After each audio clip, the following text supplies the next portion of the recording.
Welcome back to All That Jam, where music has no limits. We are joined today by Mihali Savoulidis.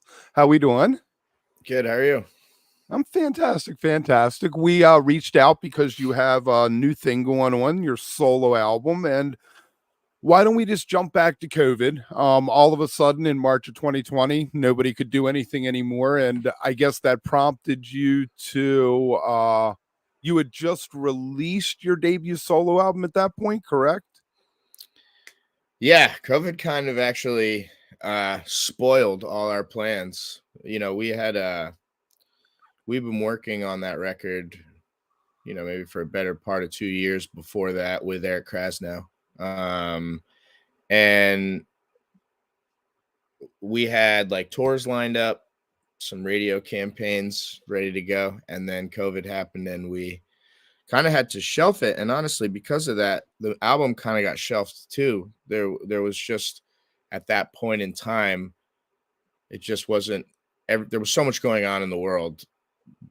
People weren't really paying attention to album drops so I always feel like that album kind of got a little bit lost in the COVID realm, The shuffle. sadly. But yeah. I hear you. But okay, so then we're in COVID and you're forced to sit around. We've talked to a lot of different musicians that, as horrible as COVID was for us as humanity, as a planet, there were some good things as an artist. Is this did you find that to be true? I mean, COVID for me was great because I was finally, after 15 years not on the road, so I could actually be home with my family.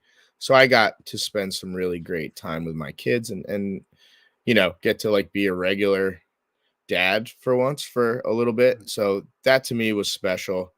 And I think through that process, some really great music kind of came out. I wrote basically 2 albums during that. Twiddle had Every Last Leaf, which was our last record, and I'd been writing songs for that, and we'd been recording it all during COVID. And then my latest solo album, Affection, sort of happened by accident because of kind of the COVID situation, which was me and my buddy just sitting around being really bored, and me being a huge fan of reggae music, and is one of my like earliest influences and just sort of the music I really love to listen to. My buddy Nate from Terra is one of my favorite reggae bands at the time. He's a fantastic producer, and I was just sort of sending him these little demos I was making for fun, and he's so fast, he just whip up like such an incredible version of the song, full instrumentation and everything, and all I'd have to do is play guitar and sing, send it back to him, and then boom, we had a song. Right. And we just kept doing that for fun because we didn't have anything else to do.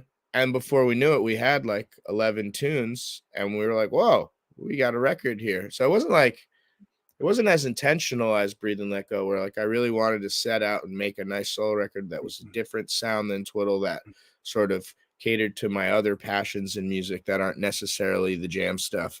And then I got a full reggae album, not on purpose. It just kind of happened, and I found myself sort of diving into that world pretty heavy the last few years, and I've really enjoyed myself.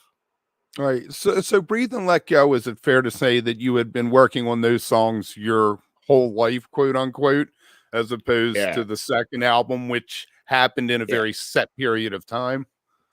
Yeah, there are some older songs on Breathe and Let Go for sure. Though that was just, I always had this thing, and I've been doing the solo act, the looping thing, and Twiddle kind of simultaneously the whole time because I was terrible at working normal jobs. So when Twiddle started and we weren't, doing the Weekend Warriors hustle, I was just playing in every bar and every dive you could imagine in Vermont every night of the week, to make a living. And so I would write a lot, and I would always sort of test out songs in that world and be like, this one feels like it would really be a great Twiddle song, and I'd play it and get a crowd reaction, and it would sort of move along to the band. And some songs didn't. Some songs I just was like, it's not the vibe. Maybe I'll just keep it over here for a time in my life where I can do some solo stuff. Right. So it was sort of that. it wasn't until you had played live the stuff you basically had road tested, workshopped it, that you knew where it belonged. You didn't intentionally set out, I'm writing a Twiddle song tonight, or I'm writing a solo No, not at that time. In the tune. early years, I was just writing and trying to figure out uh what thought would the other guys in the band musically would like really sort of bring to the table on it. And some songs I could really hear, Twiddle just crushing it, and where the extensions would happen. And me and Ryan could sit down and maybe put a little musical interlude here, like. And then some songs I just were like, this just feels like a song that just wants to be a song without any of the other stuff. And Right. so a lot of those I would just play at those kind of solo shows and put them, on Facebook or whatever. And then as time went on and we toured so much and we got bigger and we're just sort of, the whole machine was running, I had less time to write songs. And that's when I started having to be like, okay, I need to write some songs for Twiddle. And that became like the focus. And then it was like, okay, I need to write some songs for this other thing I'm going to do, which inevitably ended up being Breathe and Let Go. So yeah, it did change a little. Now, right, then you have a new one coming up.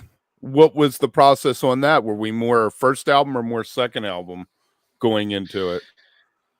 Bit of both. Actually, a lot of, yeah. So on this next one, I'm still trying to figure out how or what it's going to look like, because I have so many songs.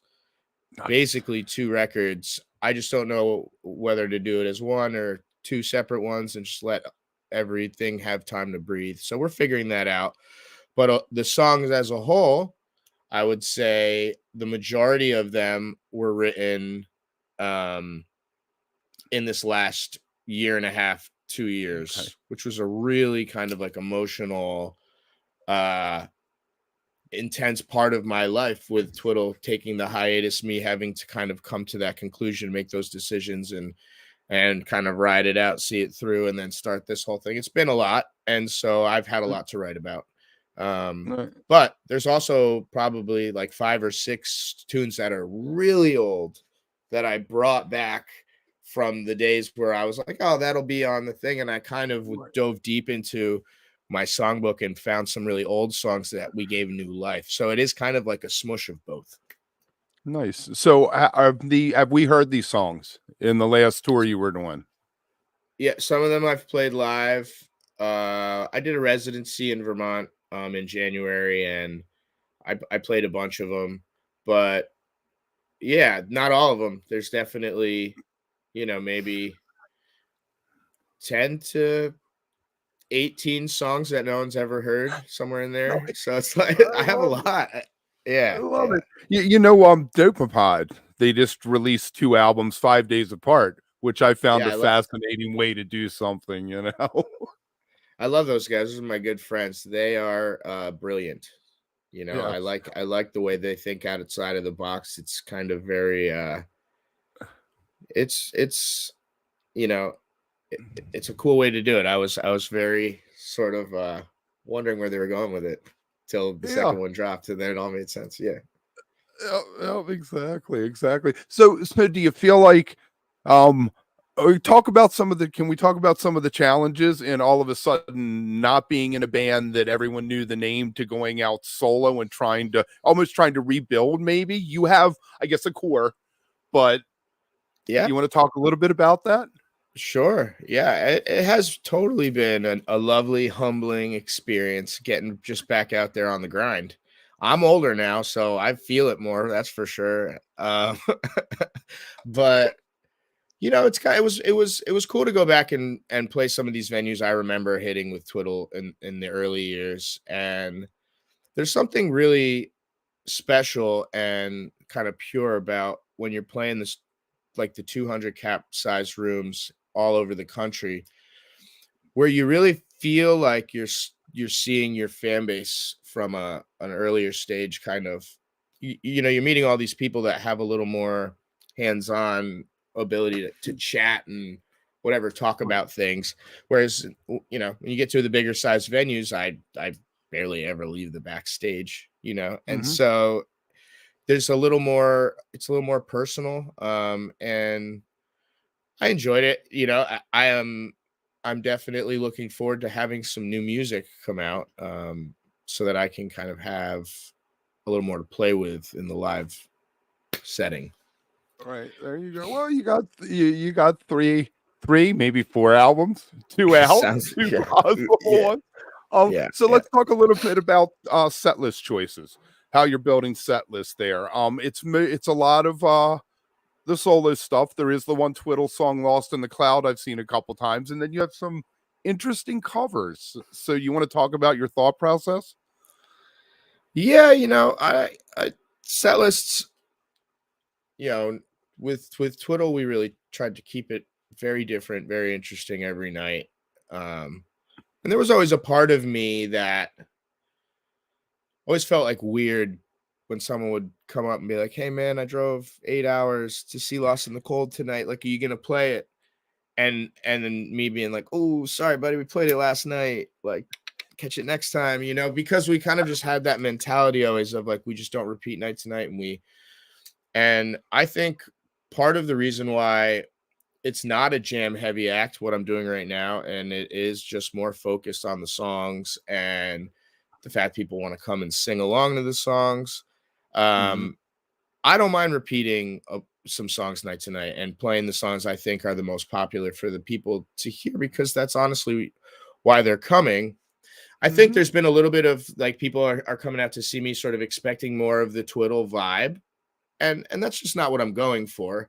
So I can understand why they're just not they shouldn't compare the two because they're different. I'm not approaching them the same way I do.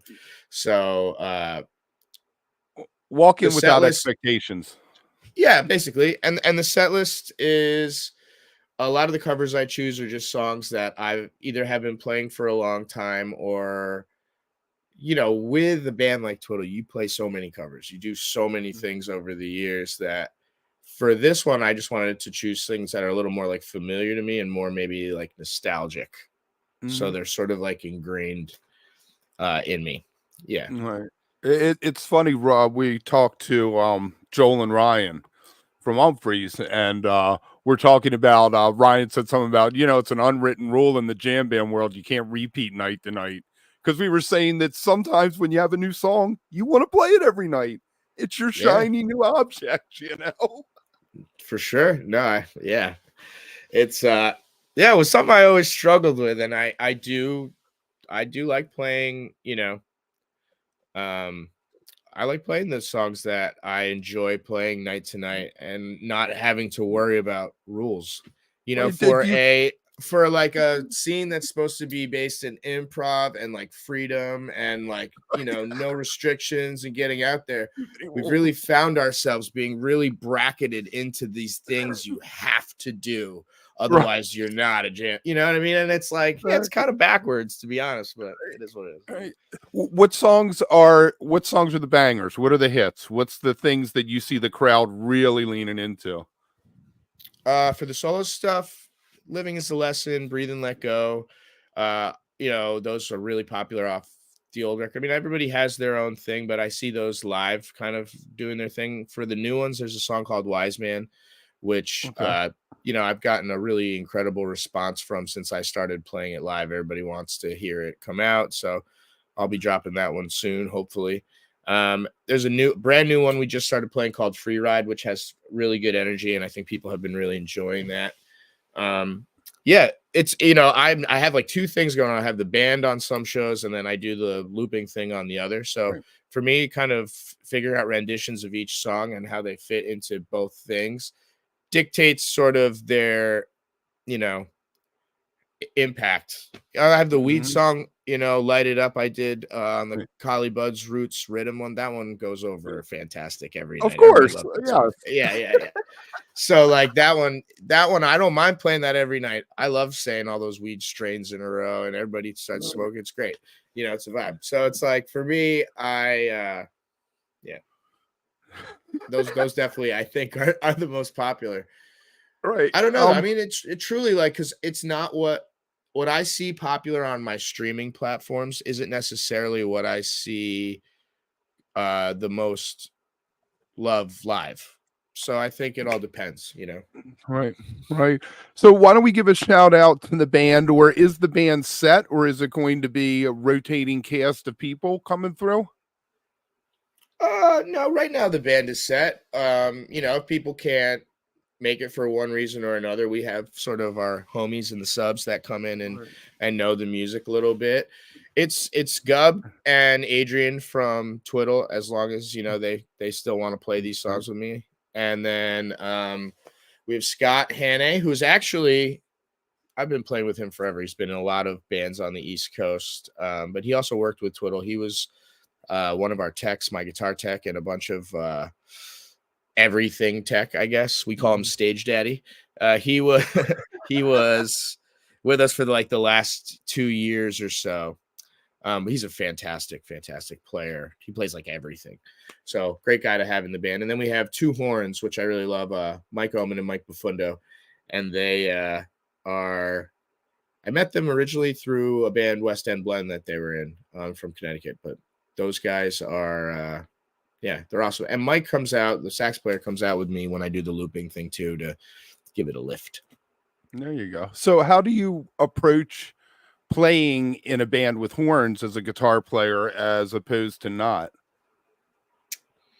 Well, I don't have to solo as much, which is, we're not doing a ton of improv jamming with the band, but we are doing it. We're definitely choosing a few songs a night to stretch out on a little bit. For that, they usually will do some percussion. Really good listeners. They've got really good ears. So when like a jam is coming up, or we're starting to get a little momentum going, or kind of climbing the mountain towards the peak, they'll start to do like chord pads and really build up the sound. So I mean, it's been fun in that way. As far as like written, like, oh, we're in just like a solo section, I love having them both be able to kind of go nuts and free me up to not have to take a solo every single song. You know, even though I would, I don't mind. But Well, we hear people say sometimes that as they get older, they realize they can play less. That sometimes it's better to play less, you know. I think it keeps, for me, it keeps the, when I do, you know, maybe a little more interesting. I find myself going through the motions a little bit less when I have more moments to really like focus on. Right, exactly. I always say it's got to be harder to play slow than to play fast. Oh, it's the hardest. You know, I can play pretty fast, but it's definitely a crutch. You know, I lean into it. Like that's, and for me, to play like really nice and melodic and slow just takes a little more effort and thought, and, you know, simmer down, buddy. I got right. you get excited up there. There's a lot of energy going. You get the adrenaline moving. It's hard to like pull yourself back. Right. Yeah, Exactly. So let's talk about collaborations a little bit. We're going to go back to 2020 again. You had Citizen Cope, you had G Love, you had Trevor Hall. You want to talk a little bit about being able to bring these other people in for that, and then with, I guess, Nathan with the 2022 release. You want to go through a little bit about how you approached the collaboration part of it? Yeah, I mean, I am really into collaboration. I love it. Even with Twiddle, with like live shows, we always wanted people to sit in. We always had extra amps up there ready for anybody who'd want to play. I just love that stuff. And one thing I really noticed about Other Worlds, and not necessarily more in the jam world, is like a lot of people collaborate on records together. Singers especially will like write their own verses. It's not just like a guitar solo or whatever. And so I was always so into that and wanted to sort of try it out. So anytime I would meet these people, I would, you know, hey man, want to do a song together? And then when Breathe and Let Go started coming around to like doing it, it was my like, hey man, remember when I said I want to do that song together? And you said yes. Well, here's the song. I have a song. And it happened with all of them. With G, the first time we met him, you know, we stayed in contact, and he's fantastic. I love Garrett. With Clarence, with Cope, I met him at backstage at one of his shows in Montana. We traded numbers, and for me, I was lucky. He was friends with Krasno, so working with Eric was able to sort of bridge that gap for me, but we knew each other because we had met and hung out, so it wasn't like weird. Right. I used to do a cover of Sun's Gonna Rise. It was a looping cover, kind of Okay. really early on. There were YouTube videos of me doing it a lot. And Cope saw it.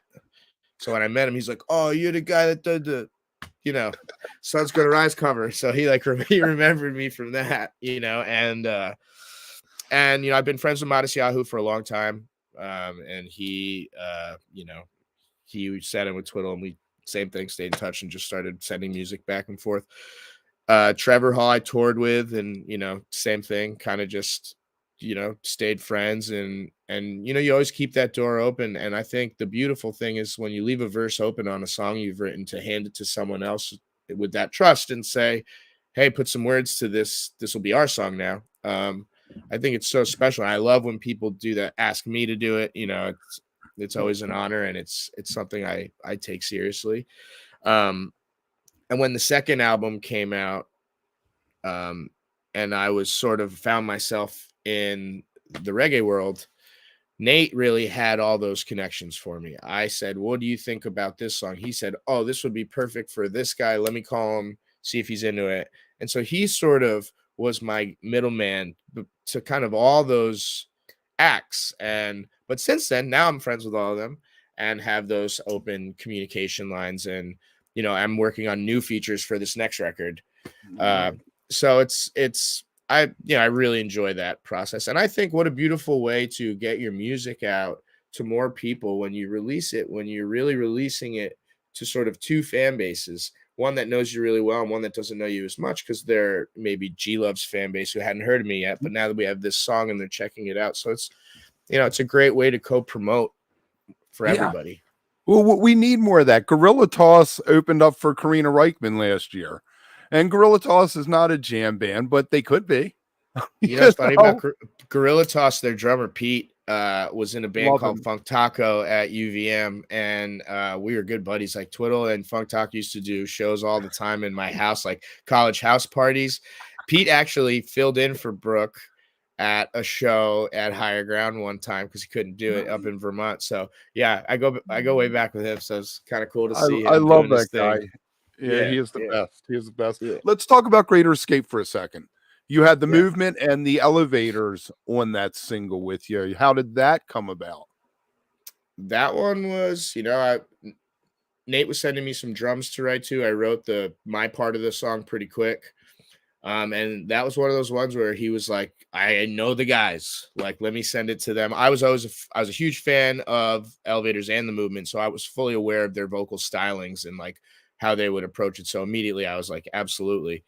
And Josh is a killer. That guy is a beast with vocals. So I knew he was his verse is so hard to sing live. I can't do it. I can do it a little bit, but not as good as him. He has this range control right up here that I just can't nail it.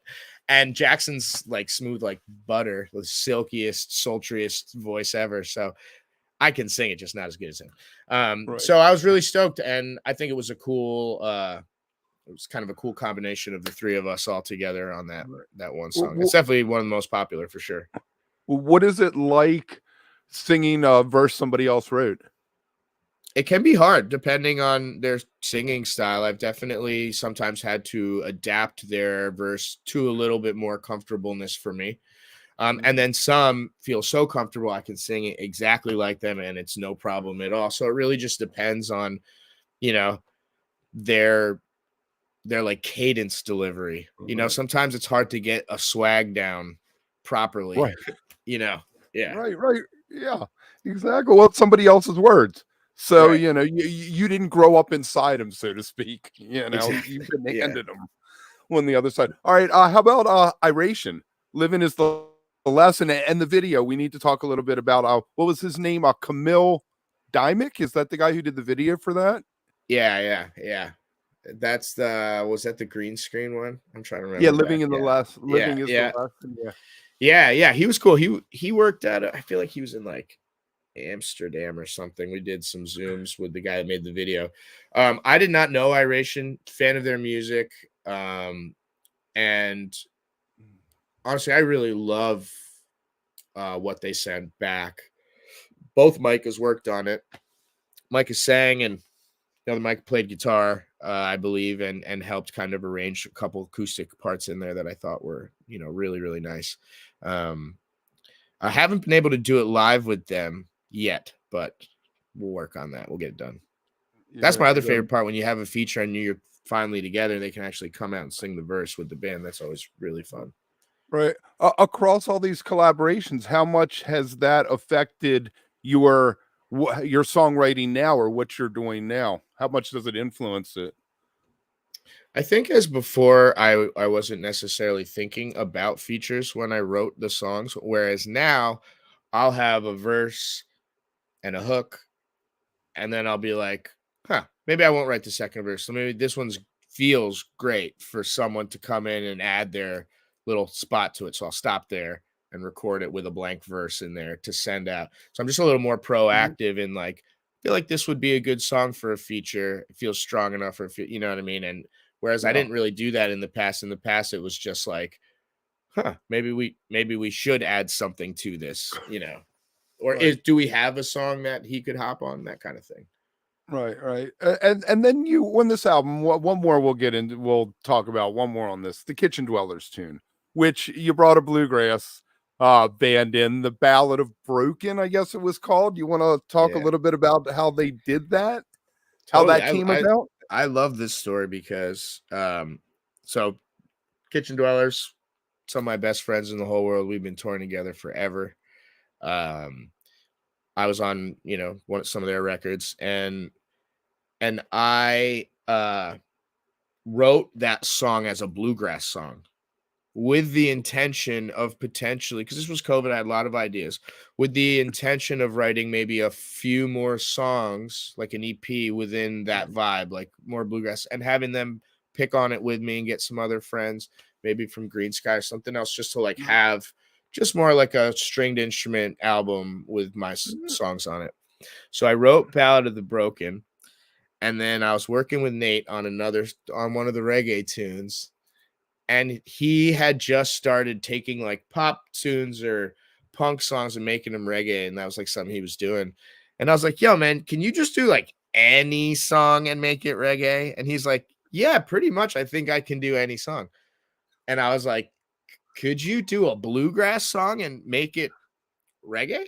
And he was like, yeah, of course I could, real. And I was like, I couldn't hear it. So I took the song that I had originally wrote and already sent the Dwellers and just gave it to him. I was like, okay, buddy, we'll do it with this song. And, next day he sent me back the mock and it was fantastic. And then he was like, it would be even better is if we had actual, pickers on it. And I was like, and he knows the Kitchen Dwellers, we've all hung out before. And so he said, what about them? And I was like, it's funny, I already sent them the song. So I called them and said, hey guys, can you please record some stuff to this reggae tune? Right. We had Joe mimic the bass line on upright and add his own little spin to it. Swain was doing all the skanks with me, and little fills. Torrin gave a great like banjo roll to it. It all really like rounded out very nicely. Right. I mean, I guess at first glance you think, hey, that doesn't make sense. But if you dig into it a little deeper, I mean, I guess that both of the traditions, bluegrass and reggae, have African roots. I mean, the banjo's a percussive instrument on some level. So That's fantastic. I love it. You guys should do a whole album together now, huh? I want to. I mean, that's a dream. I'll bother them for the rest of their lives about doing more music with me. Yeah. Just give me a weekend. We'll knock it out. Yeah. All right. So is there anything that you can tell us about the new one? Are there going to be collaborations on that? The songs you can talk about? Sure. And then we're just about to start the kind of cycle shortly. So no features are, well, I have a feature with this guy. Oh, nice. And if you all can figure out who that guy is, there you go. No, it's Andy Frasco. He's on one of the I was songs. going to say, is it Frasco? Yeah. That was my first one. I feel like I could say that. I don't know when that song is going to come out, but we have a song together. That's real. Some of the other ones we're just finishing up, but yeah, plenty of collabs. I would say hoping for 4 to 6 features total, maybe more. Just kind of figuring out that's always the interesting part is finalizing all that, making sure everybody's happy and they like the final versions and everything like that. All right. So do you're gonna like have everything demoed out before you head into the studio, or is the studio in your house and you're doing everything in house and just getting it mastered? I have a studio here in Middlebury, but I'm working with Johnny Cosmic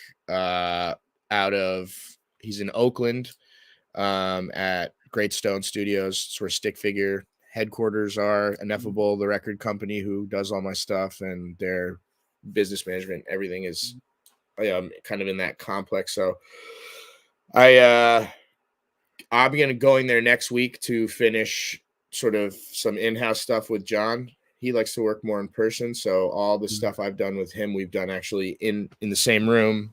Vocals, He came to Vermont. We cut with my band here on some of it, and then Spencer Thompson from Moon Taxi is producing the other stuff that I have going on, and he is like Nate.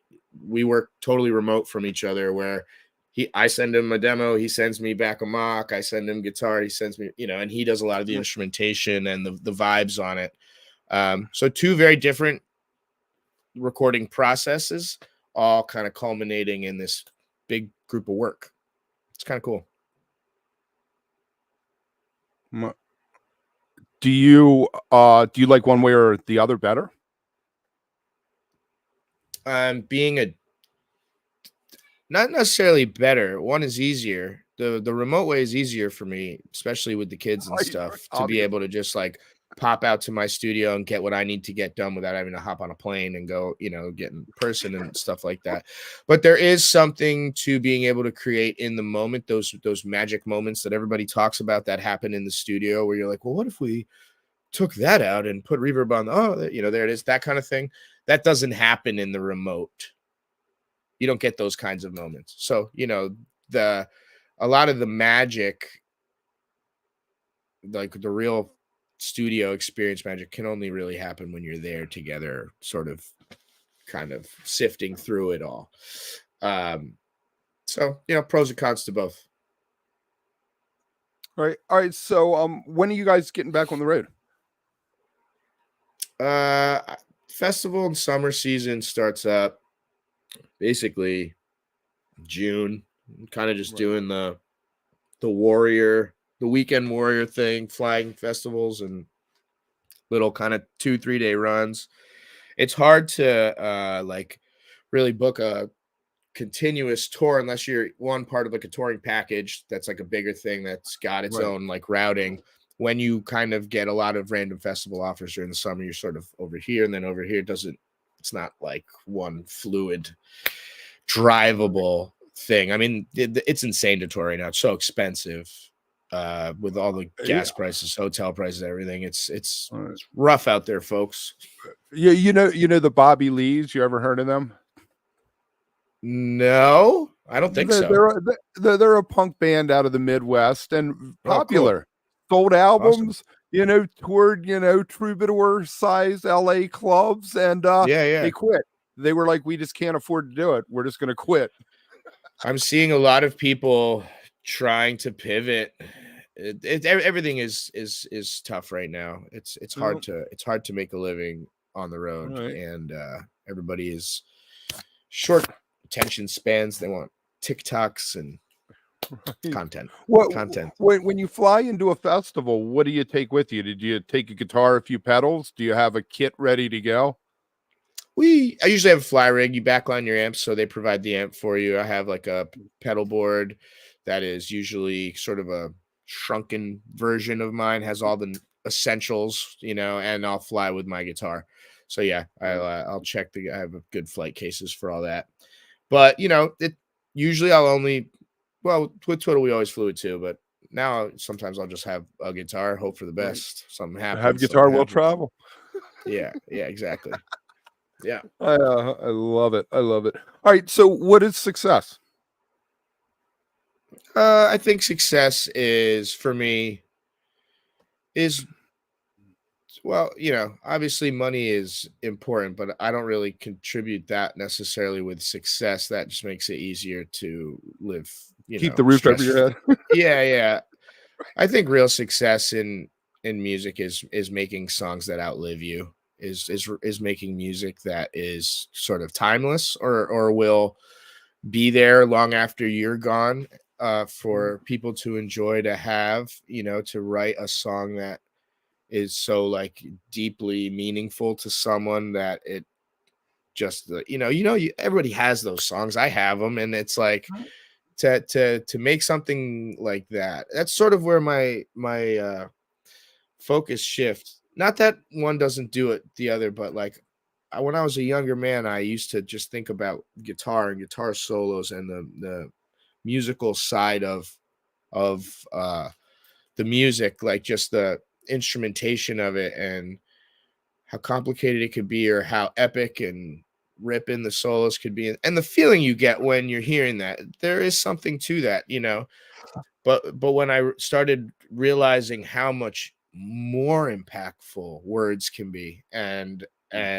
the sentiment of a song can way outlive any guitar solo, any concert Right. experience, to give someone something they can have forever that is their own, and to make music that's, can be interpreted however they want, so that it is special to them. I mean, that's success, and that's sort of the goal. I want my kids, if they have kids or whatever, to still hear the songs because people are listening to them, not because it's like, oh, it's their grandpa's Your song, great grandfather or, did this. We're listening to it every Sunday. I just hope that they still have relevance, and that's Well, it. I mean, with the Beatles, you can hum a Beatles melody, but if you ask most people in the world of Beatles, they're going to give you a Beatles lyric. That's what stands out, and I really love that.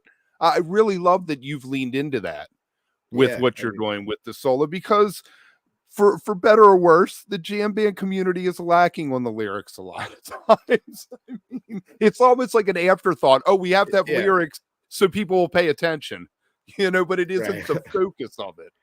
No, and I love both sides of it. But I just felt like, sometimes it's hard to put your heart and your soul into the words, or just really like give it your best in that arena there, to have it be like the afterthought.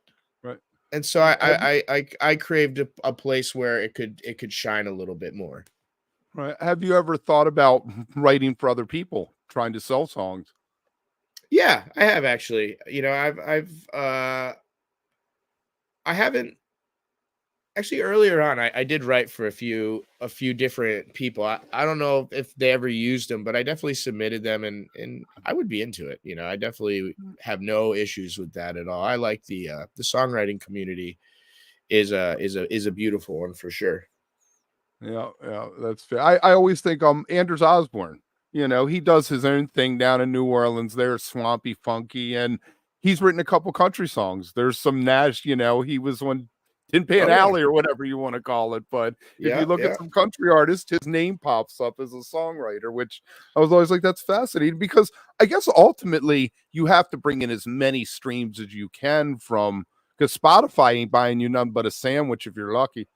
Exactly. Yeah. I mean, anything you can do to kind of just keep the money that nobody sees, all the stuff that lives in the behind YouTube and all that world, right? The more of that you have, it all adds up at some point. You know what I mean? So you want as many of those revenue streams coming in as possible. And to like, it is nice to sort of sit and be just more in the back end of someone's world and receiving a tiny piece of it without having to, be so invested in it. Right. Back in 97 or 98, a buddy of mine, and I tried to write Christian songs. We figured we were going to sell contemporary Christian music, and we were going to make a fortune, and that was going to be our life. How'd it go? It did not work at all. It didn't work out. We wrote about 50 songs, but they oh damn! I mean, that's pretty good though. That's pretty good. That's a lot of songs, man. Wow. Yeah. I was getting a poetry degree at the time, so I was doing a lot of writing. Let me ask you about AI. Do you have any thoughts on AI? Oh man, it makes me nervous. I don't love it. I don't love I don't love how someone could just someone like wrote a fan used AI to write a song in the cadence of Mihali, like in my and like no, it wasn't me, but man, it was like I was like, creepy. Damn. Yeah, a little bit. Like and that you can use people's voices. I just hope that there are some kind of like restrictions or regulations, something where I feel bad for like graphic designers and all these people that spent all their lives trying to hone a craft, just like we all have, only to. I mean, I'm guilty of it. I didn't have a lyric video for Real Good Day. I was short. And we were kind of scrambling a little bit, and so I had my videographer just see what it would look like if we had AI just whip up a quick like scenic looking thing. I mean, didn't take very long and it looked fine, so we used it. But at the same time, I think that's where the problem is, because if I had paid someone that had the skill set to do that, it probably would have been more, you know what I mean? And that's the thing, it probably would have been upwards of 1,500 to 2 to get something with that kind of visual going. And so that's the problem, is that people are always going to take the cheap and easy way out.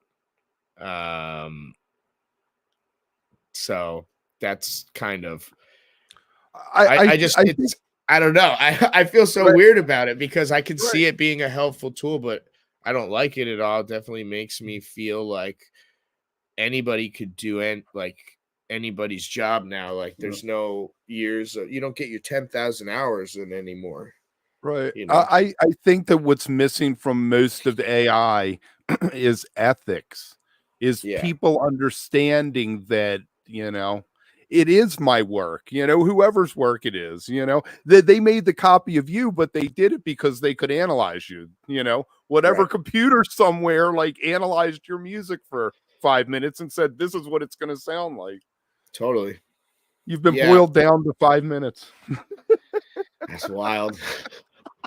We'll see. I think I'm hoping people that actually have some money and like maybe some influence will realize that there needs to be some regulation and step in and do it the right way. Hopefully. Yeah. And with that positive note, anything else you want to throw out before we wrap up? No. Look forward to some new music. Come see the live show. It's kind of ever evolving. We're still figuring a lot of things out, but each time we get out there, it's better and better. So, yeah. All right. Thank you for coming on. Thank you. And thank you to everybody out there watching. Make sure you like, subscribe, leave a comment if you're watching this later. And remember, stay beautiful, but don't stay underground too long.